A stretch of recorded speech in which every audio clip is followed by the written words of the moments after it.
धीर्धेनं श्रवणपटे यतिवरा महावाक्य जनार्दन सच्चिदानन्दत्वं शरणं व्रजेश। यादवेन्द्रं दयादाता पुण्डरीक्षा क्षीरसागर शयनं कमलनयनं नमस्तुते नमामि श्रीहरि।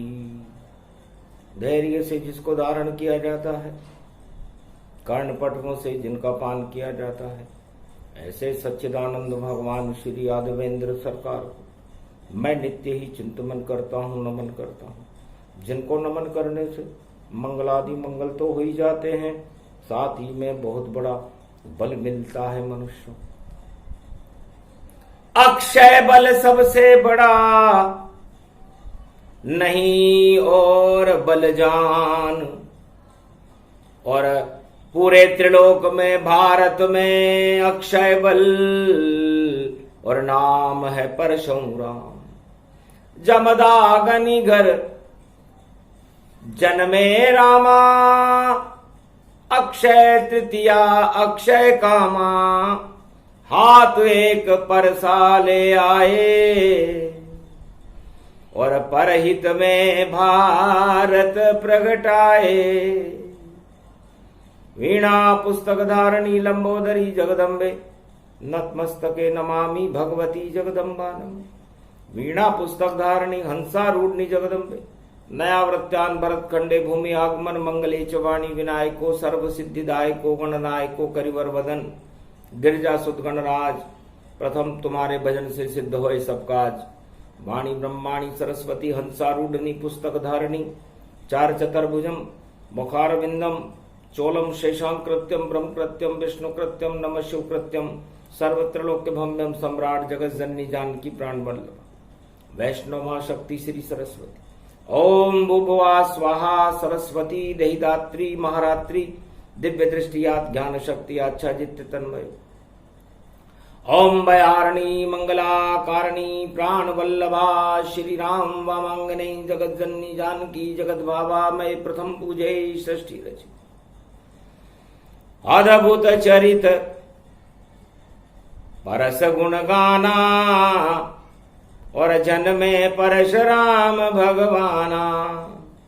मंगलवार और मई में जाना, 3 मई कलयुग में माना। मंगल भवन मंगलहारी, द्रवं सुदशरथ अजिर बिहारी। परशुराम रहे कृपा तुम्हारी, और दानवता सब आप संहारी। दानवता को नष्ट करो और कृपा आप प्रगटाओ, और बार बार इस भारत में और आप ही राम बुलाओ। चारों युगों में राम को और होते हैं अवतार, परशुराम की कृपा से भारत में साकार। हिमालय पर भगवान शंकर नीलगिरी पर्वत पर एक धर्म सभा को संबोधित कर रहे। अक्षय तृतीया का दिन था। कागभूषुंड गरुड़ मारकंड्य और बड़ी बड़ी अदृश्य शक्ति इंद्रपाल भूपाल और महादेव का प्रवचन था। और अक्षय जन्मे लाल, भगवान शंकर उमा जी से कह रहे थे कि बड़ा शुभ दिन है। जमदाग्नि महर्षि के घर पर एक लाल का जन्म हो रहा है। अक्षय तृतीया का महापर्व है। लाल है, कमाल है, और रूप भी विशाल है, और तेज इतना जानिए, बाल ये कमाल है। पुत्र ये जमदाग्नि पर सहायक हाथ है, और जितनी भी दानवता खाए सब मात है। और क्षत्रिय और राज को राजताज विहीन करे, जब तक कृपा परशुराम की और नहीं कोई राजा लेत, उसके राज ताज को पल भर में नष्ट करे। और सारे भारत की प्रजा का दूर अकेला बालक नष्ट करे, ऐसी शक्ति जमदाग्नि की और बाल में समाई है। और 3 मई कलयुग में और जन्मदिन यो पढ़ रहे हो, शुभ बेला भारत में आज फिर प्रगटाई है। भगवान शंकर कहते हैं कि बड़ा शुभ योग है। शुभता किसे कहते हैं? सबसे बड़ा इष्ट मम रामा, और जन्मे शोकन शीतन घाम, और रवि पुष्य नक्षत्र में रामनवमी को जन्मे राजा राम। जब बसंत ऋतु थी, चैत्र का महीना था, नवरात्रा की नवमी थी, रविवार का दिन था, और ऐसे शुभ योग में जब सूर्य उच्च का हो, बसंत की सुगंध सारे संसार में प्रवाहमान हो, मेरे इष्ट देव बालक राम का जन्म हुआ। अयोध्या में हुआ, दशरथ के घर में हुआ। कर्क राशि में हुआ तो अमृत शक्ति सूर्य की, और सूर्य वंश में राम, और अक्षय तृतीया पावन पर्व है, बता रहे शिव भगवान। और भगवान शंकर ने कहा कि परशुराम का जन्म भी ऐसे ही हुआ। अक्षय तृतीया किसे कहते हैं? जिसमें कोई वस्तु क्षय न हो, न चंद्रमा क्षय हो, न सूर्य क्षय हो, न तिथि क्षय हो, शोभन योग हो, तेतिल करण हो, मंगलवार का दिन हो, और भगवान परशुराम का जन्म हो रहा हो, तो क्या खासियत होती है अक्षय तृतीया की? भगवान राम जो मेरे इष्ट देव हैं, उनके जन्म के समय तो केवल सूर्य ही उच्च का रहता है, लेकिन परशुराम का जन्म हो तो उच्च सूर्य गति जान, उच्च चंद्रमा में जन्मे देखो परशुराम। जब परशुराम का अक्षय तृतीया को जन्म होता है तो 2 शुभ योग पड़ते हैं। चंद्रमा उच्च का रहता है रोहिणी नक्षत्र में, और सूर्य उच्च का रहता है मेष राशि में। तो जिस दिन दोनों उच्च के, उस दिन जन्मे राम, जमदाग्नि के घर में जन्मे बालक ये परशुराम। और कलयुग में इस समय क्या हो रहा है?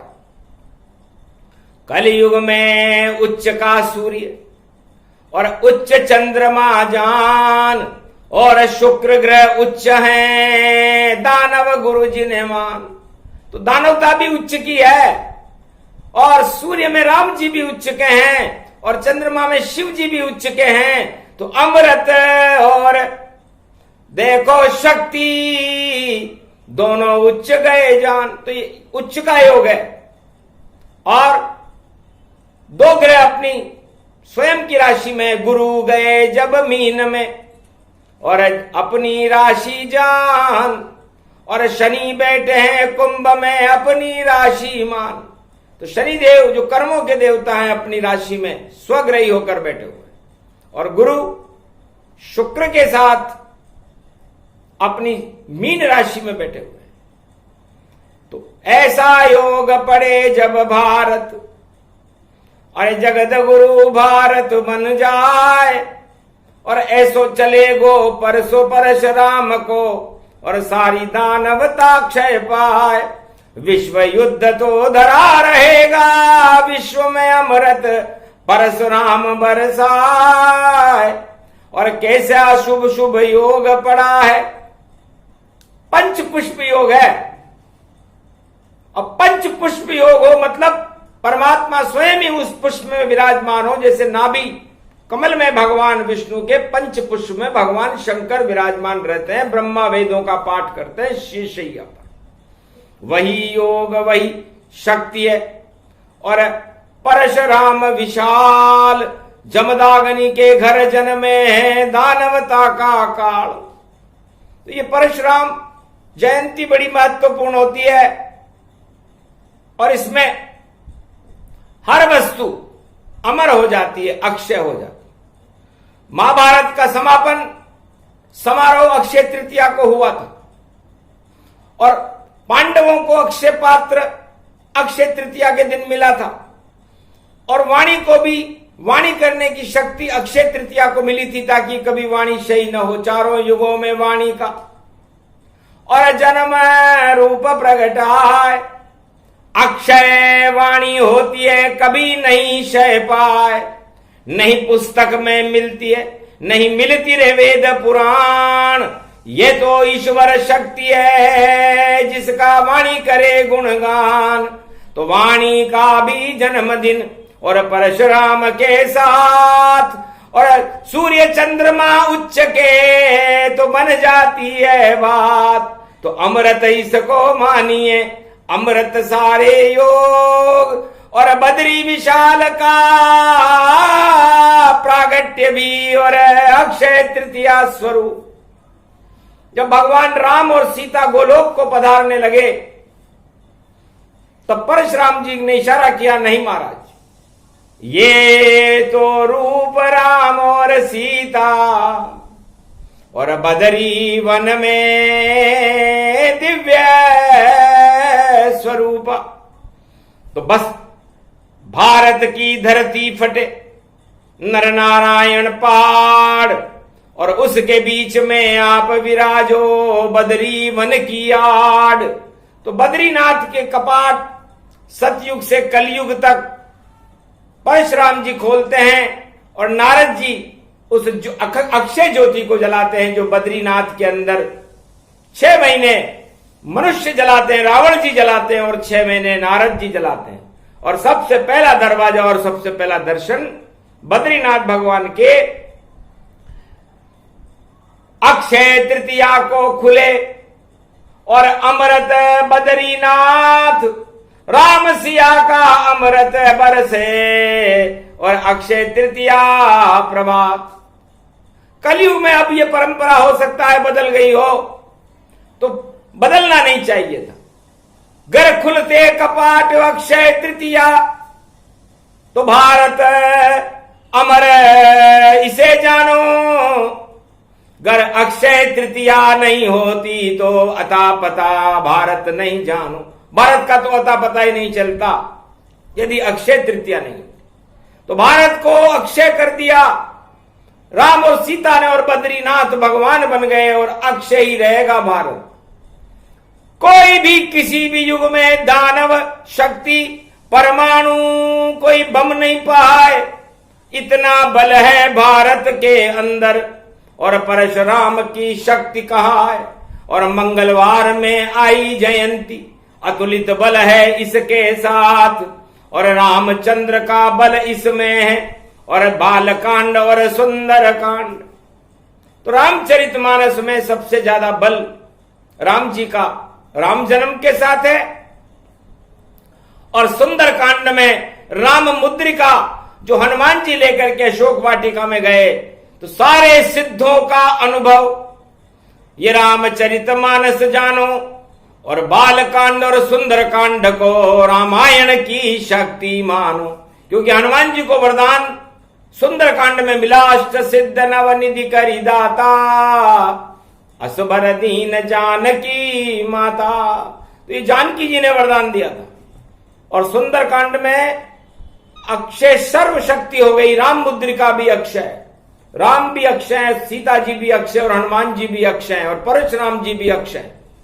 हनुमान जी के हाथ में गदा अक्षय है, परशुराम जी के हाथ में परसा अक्षय है और सीता जी की मुद्रिका अक्षय है, रामचंद्र जी का धनुष अक्षय है। तो अक्षय तृतीया शुभ मुहूर्त है, करे विवाह घर कोय। तो सूरज राजा को कहते हैं और चंद्रमा रानी को कहते हैं और दोनों इस दिन उच्च के होते हैं।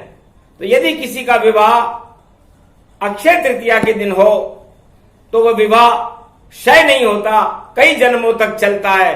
और इसीलिए अभूज सावा जानिए और अमृत इसमें होत और सर्वशक्ति इसमें होती है और अक्षय तृतीया जो।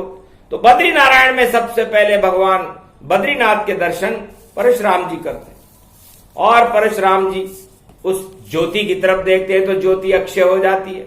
नारद घंटा ध्वनि करते हैं, सागुणम श्री विष्णु परम प्रसन्नम चतुर्भुजम सदा क्षीरसागर शयनम लक्ष्मी चरण चापयत्यम नारद घंटा ध्वनि वीणा नादम प्रवत्यम महालक्ष्मीपति भगवान विष्णु तस्मै तसम सदा क्षीरसागर शयनम हस्तयम मंगला मुखारविंदम गरुड़ध्वज यजमान यात्मान विष्णु परम प्रसन्न प्रसन्नम सर्व सिद्धिदायकम वरदायकम भगवान विष्णु नमामयम सत्यनारायणम लक्ष्मीकांतम परम प्राण वल्लभा लक्ष्मी वल्लभा लभयंतम सर्वचराचर भूपतिम भक्तवत्सलम कोमलांगम त्वं शरणं सर्व सिद्धिदायकम वरदायकम यद्वादयो मयो श्री विष्णु नमामियम निर्यान्त्याम चतुयम नामम स्वर्गणान गणानायको सुरपति महेश्वरम गुरु बृहस्पति तुम सम च प्रथम नमामयम सुरपति महीनाम राजा इंद्रम वर्णितम वंदे वीणानम इंद्रवर्णिम सूर्यवर्णिम वरुण देवता च भारत भवन ओम पूंगी फलम समर्प्याण्वे नमः प्रथम पूजा च सत्यदेवम नमामयम सर्वमोद भक्ति दया दात्वा महेश्वरा मंगलम भगवान शिवाच उमा प्रतिभा भूषौत भवती भयहारणम भव सिंधु व्यापक तरण तारण पतित तारणम सर्वमंगलम मंगलादि मंगलम भगवान विष्णु दयमयो सर्व सच्चिदानंद पर ब्रह्म चराचर पति भूपति तुमं च माता तुमं च पिता तुमं च सखा तुमं च देव देवा तुमं सर्वभूतादि बाधाहरणम सर्व विघ्न नाशो विष्णु नमामयम तुमं मित्र तुमं सखाच तुमं बंधौ बांधवाच तुमं माया तुमं धर्मम तुमं देव देवा तुमं गुरु तुमं ब्रह्मा तुमं विष्णु तुमं महेश्वरा सर्वस्व महान शक्तिदायकम भगवान शिव शक्ति उमा सर्वाशीर्वाच विष्णु नमामयम। धीरे धीरे पट खुले और प्रगटे बदरी विशाल परशुराम दर्शन किए और ज्योति जली तत्काल नारद घंटा ध्वनि करे और प्रगटे सत्यनारायण भगवान धन्य धन्य बदरी विशाल और धन्य धन्य परशुराम। परशुराम जी बद्रीनाथ के पट सबसे पहले खोलते हैं, सबसे पहले देवता दर्शन करते हैं और इस समय बद्रीनाथ के पट खुले और जान सके नहीं कोई जन्म हो गया परशुराम का दर्शन उनको शुभ बेला है मंगलवार है और सर्व शक्ति के साथ उच्च सूर्य और उच्च चंद्रमा रोहिणी जन में आज परशुराम दर्शन किया और तप करते भगवान और नर नारायण पर्वत पर नारायण परशुराम एक पर्वत पर भगवान परशुराम बैठे रहते हैं, एक पर्वत पर भगवान राम और सीता बद्री विशाल पद्मासन लगाकर बद्रीनाथ के मंदिर में बैठे रहते हैं। रावण जी पूजा करे और धन्य ये अक्षय जान और अक्षय तृतीया पर जन्मे हैं देखो परशुराम। अब परशुराम का जन्म वाणी बता रही है क्योंकि कितना शुभ मुहूर्त होता है। तो भगवान ने पूछा परशुराम आप हमारे पहले जन्म लेने जा रहे हो जमदाग्नि के घर। जमदाग्नि जितने भी यमराज हैं उनके अग्नि लगा दे उन्हें जला दे वो जमदाग्नि है। तो सारे यमराज और सारे काल को टालने वाले परशुराम के पिता जमदाग्नि हैं, उनका नाम ही जमदाग्नि है।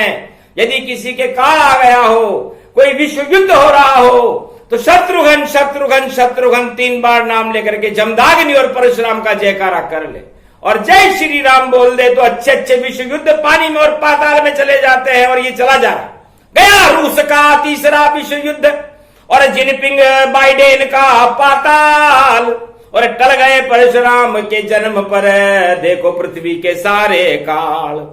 अब कोई अगर चुनौती देगा तो परसा उसके टक्कर देगा। परशुराम का परसा है हंसी खेल है नाय। बम की अगर चुनौती दोगे तो बम सहित नष्ट जाए, तो ये बम सहित ही नष्ट हो जाओगे। ये परशुराम की वाणी है, कोई हंसी खेल नहीं है। जमदाग्नि के पुत्र हैं। अब कथा कहूं तन रूप भवानी, बोले शिव मुनि विद विज्ञानी। और वाणी वेद रूप बही धारा, और प्रगटे परशुराम अवतारा। परशुराम से जब नारायण ने पूछा, भगवान शंकर के भक्त हैं, बेटा जमदाग्नि के यहां जा रहे हो, जाना चाहते हो? हंस करके कहा गुरु आज्ञा दो, जिसके घर कह दोगे जाऊंगा। और कृपा आपकी सारे जगत में राम नाम फैलाऊंगा। तो क्या लेकर जाओगे बेटा? और लेके कृपा कछु जाओ। और राम को तो मैं धनुष दूंगा, त्रेता में तुम ये परसा ही ले जाओ। तो गणेश जी के हाथ में एक परसा रहता है, तो परसा गणेश जी का लेकर के कहा कि आप ये ले जाओ। और इस परसे में अमृत है, क्योंकि गणेश जी अमर हैं, और गणेश जी का ये परसा भी अमर है। और परशुराम आप भी अमर हो, और आपके पिताजी भी अमर है। और सबसे पहले आप अपने पिता की आज्ञा मानना और अपनी माता को अमर कर देना, क्योंकि देंगे पिता आज्ञा माता का सिर काटो ताय। अगर मेरे तुम पुत्र हो तो मां का सिर अलग कर जाए। तो ये कहेंगे डरना मत, क्योंकि इस परसे में अमृत है। और जमदाग्नि चाहते हैं कि उनकी स्त्री भी अमर हो और उसका अमरता को उसका पुत्र पैदा करे। तो ये परसा जिसके भी लगेगा उनके पाप तो समाप्त होंगे ही से, और वो सब अमर लोक वैकुंठ में चले जाएंगे और अमर रहेंगे जब तक ऐसी इच्छा हो। ऐसा परसा जाम, इस परसे की जो पूजा करे और मंगल उसका मान। तो इस परसे की पूजा करना चाहिए। परसा किसी का पर प्रकोप नहीं करता। परशुराम का परसा है, करता है कल्याण। और जिसको मिले परशुराम के परसे की कृपा और मंगल उसका मान। तो 21 बार क्षत्रियों पर परसे की कृपा हुई। उनकी गर्दन थोड़ी काटी भगवान परशुराम ने, उनको अमृत दिया। क्योंकि चंद्रमा उच्च का होता है रोहिणी में, और चंद्रमा बैसाख के महीने में जिसकी भी साख नहीं हो उसकी साख पैदा कर देते हैं परशुराम। तो जब राजाओं की साख घटने लगी, राजा झूठ बोलने लगे क्षत्रिय वंश में और भोगों में फंस गए, प्रजा का कल्याण करना भूल करके ताज के ऊपर भोग कर गए, जैसा वर्तमान में भी चल रहा है। तो फिर परशुराम का परसा और सारे काम अपने आप ही हर्षा। तो ऐसे राजाओं को गद्दी से उतार करके और परसा दिखा देते थे परशुराम, और अब फिर दिखाएंगे। इसलिए सावधान रहो कलयुग के सारे राजा, प्रजा का कल्याण करो और विश्व युद्ध की बात को छोड़ो और आर्थिक संकट सब दूर करो। करो प्रयास पुरुषार्थ से और घूमो देश विदेश और भारत की प्रजा के और विश्व का कल्याण करो तो मिट जाए कोटि कलेश। इससे कृपा का परसा और ये परशुराम का परसा। इसलिए हर भारतीय को हल्दी को भिजो करके और एक गेहूं की बाली अपनी दीवार पर अंकित करनी चाहिए। जहां मुख्य दरवाजा हो गेहूं की बाली हल्दी से बना लेना, तो आशा पाला अन्नपूर्णा अपने घर प्रगटा लेना।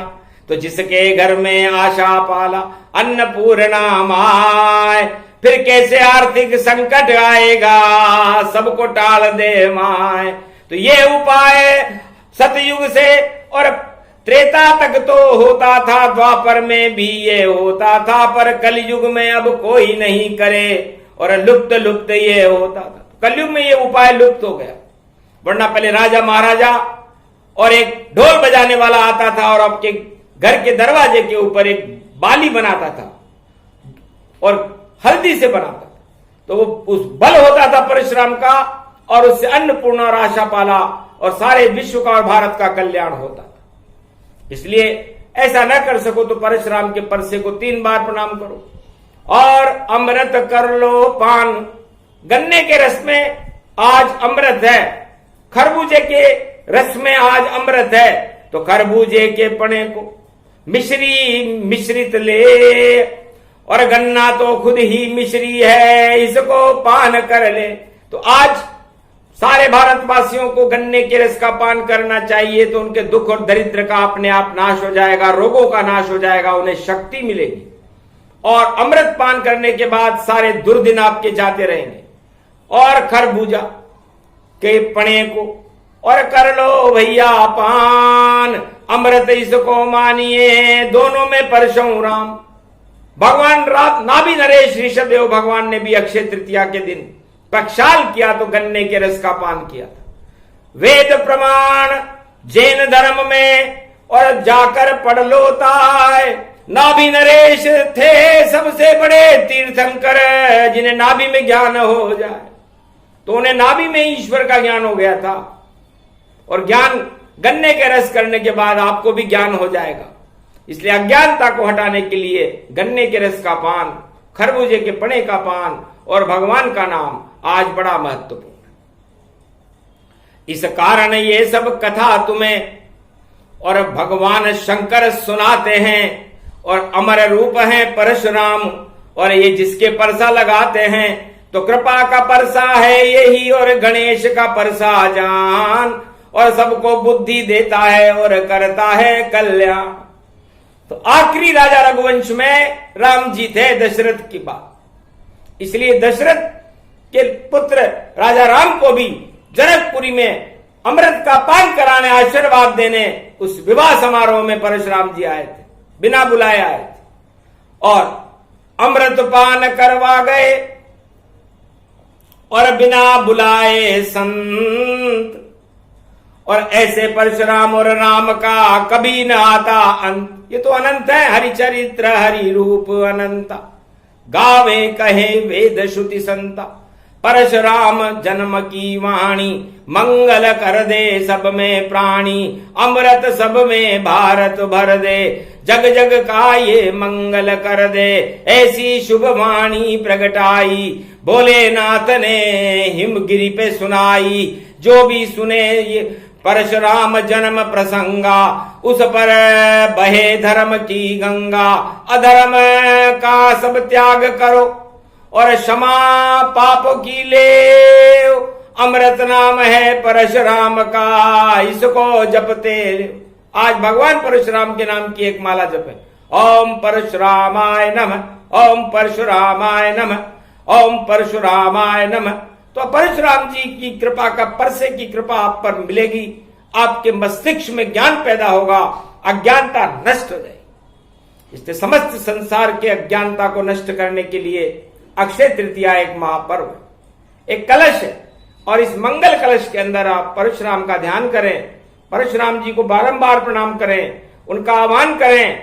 तो और आज किसी के बारे में बुरा न सोचें और शांति बल को अपने अंदर बनाए रखें, क्योंकि शांति बल परशुराम का बल है, और शांति बिना दंड के आती नहीं है। जब तक न्यायाधीश कोई आदेश पारित नहीं करता, राजा डरते ही नहीं है, और जैसे ही न्यायाधीश आदेश पारित करता है, बड़े बड़े राजाओं के चेहरों के रंग उड़ जाते हैं। उसी तरह परशुराम पूरे त्रिलोक के न्यायाधीश हैं, और जब वो अपने परसे से कोई आदेश जारी करते हैं तो बड़े बड़े राजाओं के ताज गिर जाते हैं। 21 बार समस्त विश्व के राजाओं के ताज गिराने वाले और क्षत्रिय वंश को अमृत का पान कराने वाले भगवान परशुराम हैं। इसलिए हे राजाओं, संसार के राजाओं, आप विश्व युद्ध की नीति को भूल करके विश्व में शांति का संदेश प्रसारित कर दो, वरना भगवान परशुराम का परसा आपके सर पर होगा और काल बनकर आप पर सवार हो गया तो पूरे त्रिलोक में आपको कोई बचाने वाला नहीं होगा। ये बम आपको बचा नहीं सकेंगे, क्योंकि परशुराम ने काट दिए थे सहस्त्र बाहु के हाथ। इतनी ताकत थी उसमें और सभी नष्ट हो ही जाते। एक भी राजा संसार में नहीं है जैसा सहस्त्र बाहु था। 1000 जिसकी भुजाएं हों, उसमें कितना बल होगा, कितने अस्त्र उसके साथ चलते होंगे। उसको एक पर से 1 मिनट में काट दिया। पता नहीं चला कहां गया सहस्त्र बाहु। इसलिए आप तो दो बाहु हो, एक में बम है और एक में राजनीति है। बेकार है आपकी ये राजनीति, और यदि आप मानवता का विनाश करने के लिए उसका उपयोग करते हैं, ऐसा राजा बेकार है जो करे मानवता विनाश।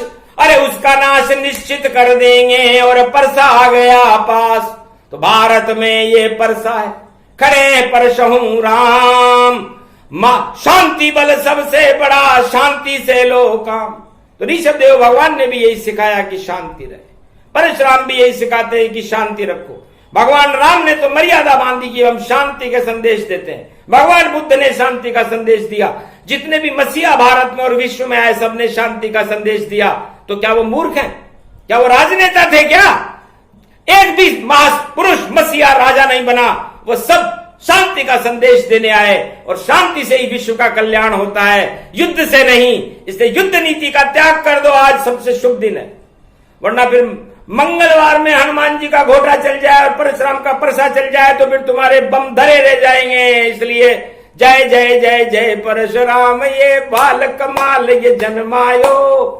अरे खुशी की लहर दौड़ गई, ऋषि के घर में बालक प्रगटायो। नाम परसहु राम बन्यो, और परहित में यो जन्मायो। अमृत बन कर अक्षय तृतीया, बालक जमदाग निहायो। ऐसो जन्म मंगल करे भारी, और यो प्रसंग वाणी गायो। भोलेनाथ ने हिमगिरी पर भई वाणी में सबको सुनायो। धन्य धन्य ये परशुराम, धन्य ये वाणी जान। अक्षय तृतीया कल्प का करो सभी गुणगान। तुम शरणम ब्रजेश मंत्र का कर लो घर में जाप। अपने आप हट जाएंगे एक नाम से पाप। ये एक नाम ही काफी है। तुम शरणम ब्रजेश, आपके सारे पापों को हटा देगा। क्योंकि भगवान कृष्ण भी अमृत है रोहिणी का, और परशुराम भी अमृत है रोहिणी का, और भगवान राम तो कर्क राशि में ही पैदा हुए, इसलिए कर्क राशि का अमृत है, पुष्य है। और सारे संसार को पुष्प की तरह अपने अंदर समेटे हुए है। ऐसे नारायण को, ऐसे भगवान राम को, ऐसे भगवान कृष्ण को और भगवान परशुराम को वाणी नमन करती। ये प्रसंग पूरा हुआ, करे विश्व कल्याण। अरे 8 मदों को छोड़कर भजो राम का नाम, इस कारण ये जन्म है। कृपा परसे की होय, किसी को नष्ट नहीं करता है परसा, वो तो ज्ञान शक्ति अजर अमर गति हो। इसलिए परसे ने ब्राह्मण वंश के जमदाग्नि ऋषि के पुत्र परशुराम ने किसी भी राजा की हत्या नहीं की, उसको ज्ञान का अमृत पिलाया। और यह अमृत केवल एक ही व्यक्ति पिला सकता है, उसका नाम है परशुराम, उसका परसा। धन्य है उस परसे की पूजन करो, उस परसे को हमेशा शांति के लिए उपयोग करो, क्रांति के लिए नहीं। परशुराम क्रांति के देवता है ही नहीं, शांति के अवधूत है, और दानवता का नामो निशान मिटा देते हैं। और जो ज्यादा उद्दंड करता है उसका उद्दंड सहित उसको नाश कर देते। इस उद्दंडता को समाप्त करो और शांति का संदेश। और जन्म गए हैं परशुराम जी, भगवान उनका वेश। एक और यज्ञोपवीत धारण किया और एक हाथ में फरसा है, और उनका दर्शन करके वाणी का मन हर्षा है। रख दिया परसा वाणी पर और करा स्पर्श तत्काल। अरे वाणी तुम तो अजर अमर हो, रे बहे ज्ञान की धार। जो चाहे वह शब्द, जो शक्ति आ जाए, अमृत सारे शब्द हैं। और भारत को रोजाना देव सुनाए जब तक तेरा जन्म है, और अमृत देव सुनाए। अमर हो गया ये भारत, परशुराम के जन्म पर वाणी गई प्रगटाए। तो वाणी भी अमृत स्वरूपा, 4 वेद 6 शास्त्र 18 पुराण का रूपा। और सर्वशक्ति अंतर्गति हृदय राम का जान, शिव के मुख से झरती है। और ब्रह्माणी शक्ति महान, परशुराम की जयंती, परशुराम का जन्म। बड़ी शक्ति है भारत में, और सब दानव होंगे शून्य। दानवता को शून्य करके मानवता का प्रकाश करने वाले परशुराम की जय। ये प्रसंग मानवता की शक्ति को पैदा करे, भारत और विश्व में शांति को पैदा करे, कल की अवतार की शक्ति को प्रकट करके सारे भारत का कल्याण करे, विश्व का कल्याण करे और मंगलमय कर करके सारे संसार की भुखमरी को और आर्थिक संकट को हटा करके और सर्वशक्ति व्यापक करके भगवान कलिंगेश्वर की शक्ति को प्रकट करके भारत में विश्व का जगत गुरु बना करके ज्ञान शक्ति का अमृत पैदा कर। तो ये अमृत केवल आज ही पैदा होता है, क्योंकि अक्षय तृतीया में सूर्य और चंद्रमा जब भी अक्षय तृतीया होगी अमर उच्च के रहेंगे। ये योग केवल परशुराम जी के जन्म पर आता है, कभी आता नहीं है। इसलिए ऐसा योग संयोग अक्षय तृतीया आए, जो भी अमृत पान करे और मंगल अपना पाए, तो भारत का मंगल हो, भक्तों का मंगल गति जान और परशुराम की कृपा हो और दर्शन हो भगवान। बोलो जय श्री राम, जय परशुराम, जय भारत माता।